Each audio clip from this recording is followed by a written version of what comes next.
ನಾವು ತಗೊಳ್ತಾ ಇದ್ದೇವೆ KFD ನಮ್ಮ ಮಂಗನ ಕಾಯಿಲೆಗೋಸ್ಕರ. ಆದರೂ ಶಿರಸಿಯಲ್ಲಿ ಒಂದಾಗಿದೆ, ನಮ್ಮಲ್ಲಿ ಸಿದ್ದಾಪುರದಲ್ಲಿ 4 ಆಗಿದೆ, ಈ ಜಿಲ್ಲೆಯಲ್ಲಿ ಟೋಟಲ್ 5 ಆಗಿದೆ. ಎಲ್ಲ ವ್ಯವಸ್ಥೆ ಮಾಡಿದ್ರೂ ಕಂಟ್ರೋಲಿಗೆ ಬರ್ತಾ ಇಲ್ಲ ಅಂತೇಳಿ ಅನ್ನಿಸ್ತಾ ಇದೆ. ಈಗಾಗಲೇ ಮತ್ತು ಶಿವಮೊಗ್ಗದಿಂದ ಎಲ್ಲ ತಂಡ ಬಂದಿದೆ, ಈಗ ಕೆಲಸ ಪ್ರಾರಂಭ ಮಾಡಿದ್ದಾರೆ, ಕಂಟ್ರೋಲ್ ಬರ್ತದೆ. ಯಾರಿಗೂ ಅಂತ ನಾವು ವಿನಂತಿ ಮಾಡ್ಕೊಳ್ಳೋದು,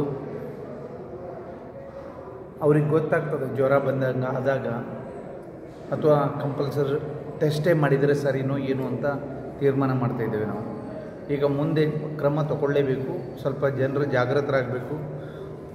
ನಮ್ಮಿಂದ ಎಲ್ಲ ರೀತಿಯ ಸಹಾಯ ಸಹಕಾರ ಇರ್ತದೆ, ಸರ್ಕಾರದಿಂದನೂ ಇರ್ತದೆ.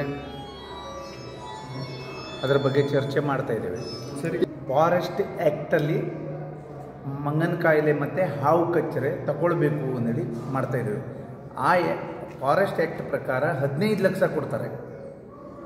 ಈ ಹಂದಿಯಿಂದ ಇರ್ಬೋದು, ಚಿರತೆಯಿಂದ ಇರ್ಬೋದು, ಆನೆಯಿಂದ ಇರ್ಬೋದು, ಅದಕ್ಕೆ 15 ಲಕ್ಷ ಕೊಡ್ತಾರೆ. 15 ಅದಕ್ಕೆ ಆ ಆ್ಯಕ್ಟಲ್ಲಿ ತಗೊಳ್ಬೇಕು ಅಂತೇಳಿ ನಾವು ಈಗಾಗಲೇ ಮನವಿ ಮಾಡ್ಕೊಂಡಿದ್ದೇವೆ, ಲೆಟ್ರ್ ಮಾಡಿದ್ದೇವೆ, ನಮ್ಮ ಫಾರೆಸ್ಟ್ ಮಿನಿಸ್ಟ್ರ್ ಹತ್ರ ಚರ್ಚೆ ಮಾಡಿದ್ದೇವೆ, CM ಹತ್ರ ಚರ್ಚೆ ಮಾಡಿದ್ದೇವೆ, ಭೀಮಣ್ಣಯ್ಯರು ನಾವು ಎಲ್ಲ ಸೇರಿಕೊಂಡು ಮಾಡ್ತಾಯಿದ್ದೇವೆ.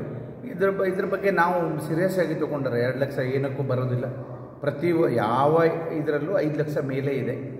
ನಾವು ಇದು 2 ರೀತಿ ಫೈಟ್ ಮಾಡ್ತಾಯಿದ್ದೇವೆ. ನಾವು ನ್ಯಾಯ ಕೊಡಿಸ್ತೇವೆ.